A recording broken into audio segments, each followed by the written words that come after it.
I'm Courtney Chavez, and this is my game, Breadquest. We're at Indiecade 2016.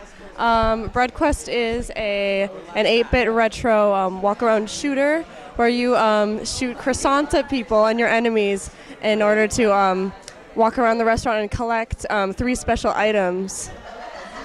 Hi there. I'm Evan Hernandez, and this is Trials of the Dam. It's an action arena game. It was designed before I knew about League of Legends, and then it was then I saw after. It was like, oh, the mechanics are similar. So I was like, oh, okay. But yeah, it's an action arena game. It's pretty fun. It's based off like Greek mythology, and then you fight little hordes of monsters, harpies and minotaurs, and then there's a Cerberus you could fight too if you get farther enough. My name is Gillian Smith, and this is Threadsteading. Threadsteading is a 2-player territorial control game for embroidery machines where the winner takes home the map.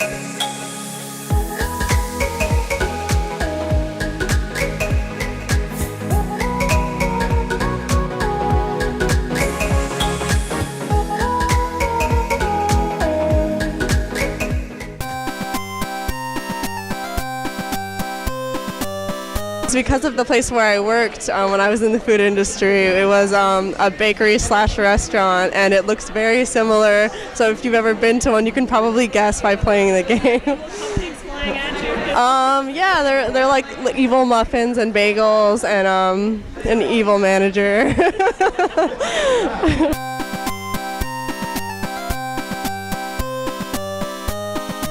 Well, I was actually looking for colleges that had like certain game design programs because I really wanted to go into that. And when I went to UC Santa Cruz, I was like, I was very excited because they have a BS and a BA of game design. I initially started out as a BS, but I went to the BA because I like the more art-focused side of games. And that's what I want to do. But I just really like how hands-on it is and how early they get you making games. Because actually, Breadquest was a game that I made my freshman year. I just love that style of art. I can do other things, but I just really always seem to gravitate towards the pixel style of art, even when I'm picking out games to play. So I just wanted to make one of my own because I really feel like that style is, even though it's older, it's like very charming.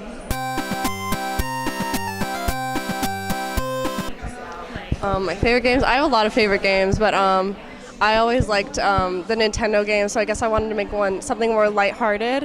Even though it's addressing like more serious matters of like the food industry and working in it, I still added a lot of like silliness, and so games like Super Mario Sunshine were like my favorite, and Smash Brothers and Pokemon, of course. So games like that, yeah. Yes, there is a game that I'm working on right now. It's a rhythm game, and it's also in that pixelated style. It's pretty different from Breadquest, though, because the battles are mini rhythm game segments, and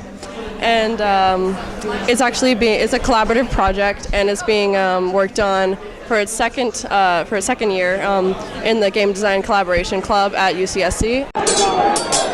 Yeah, I was looking at a lot of I love Greek mythology. Just first off, right off the bat, they have like a lot of interesting characters, a lot of interesting themes, a lot of interesting like stories that go on. And so I went in looking into Gladiator, God of War, and then just straight up mythology. And I kind of wanted to like step in there and just create little characters that like are have familiarity with the Greek mythology, but not exactly in it. And my main character, he's kind of based off like the traditional Roman and Greek soldiers, and so I thought I'd kind of have fun with it. No, I was actually, yeah, because everyone at the time was going super serious, and I wanted to do something like adorable. And I looked into like Fat Princess and Bubble Guppies, and my sister was looking at Bubble Guppies, and I was like a huge fan of like the art styles. I was like, yeah, let me do something Bubble Guppies meets God of War. Why not? I'm working on 2 of them. One is like this coping with cancer game. It's a kind of interactive experience. We're trying to move it to VR. Essentially, you're drawing to kind of cope with cancer in the family. So, and then the other one is this. It's completely out there, but it's a first-person shooter / visual novel, anime themed. It's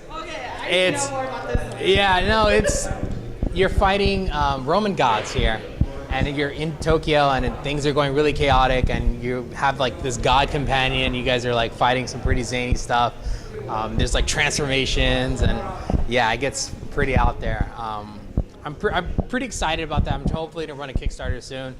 So that's my more ambitious piece, and then like the coping cancer is like more of like the trying to get into that indie feel. I would have told myself to just jump into it.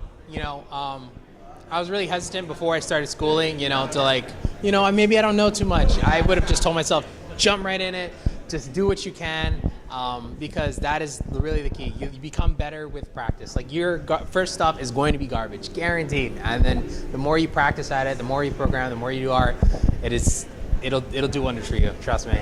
Even while schooling, just try to find some time and just chip away at the board.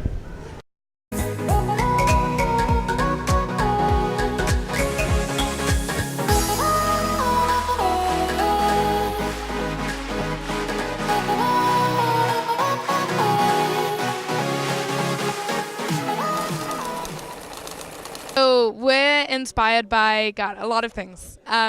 So April, Grow here, and I, we're both really interested in computation and craft, and how we can create new kinds of games that involve creating tangible objects out in the real world.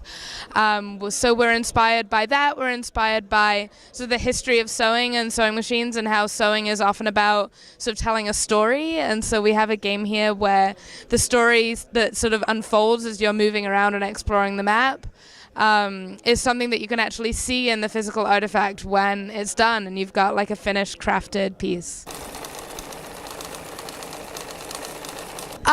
We've seen a few different audiences enjoy the game. So the game is a very, actually, strangely, deeply strategic game.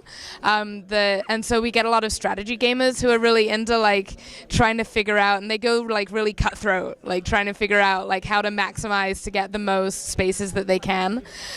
We've also seen people who are already interested in sewing play the game. So we've had several people today stop by who don't really do a huge amount with playing games, but they're really into sewing, or they say, oh, my mom has a sewing machine, or my grandmother had a sewing machine, and I never thought that I'd be able to play a game with one. So we get people from a really diverse background.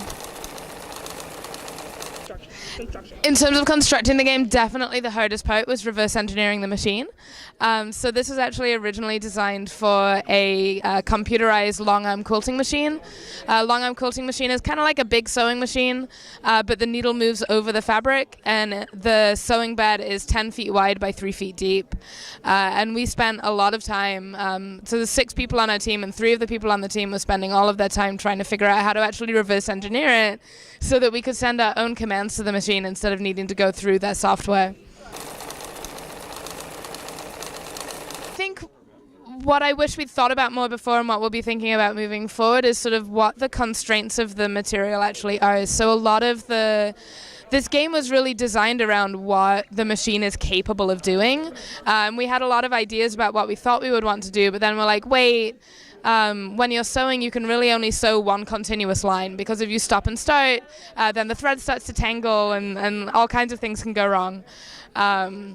Or we want to be able to have it so that we're mimicking the aesthetics of embroidery, and so that's sort of why the game has you fully explore a large space. And so we learned a lot about what the actual constraints are of the machine, and how to work within those constraints to be creative instead of feel frustrated by them. So that's what we're excited about moving forward.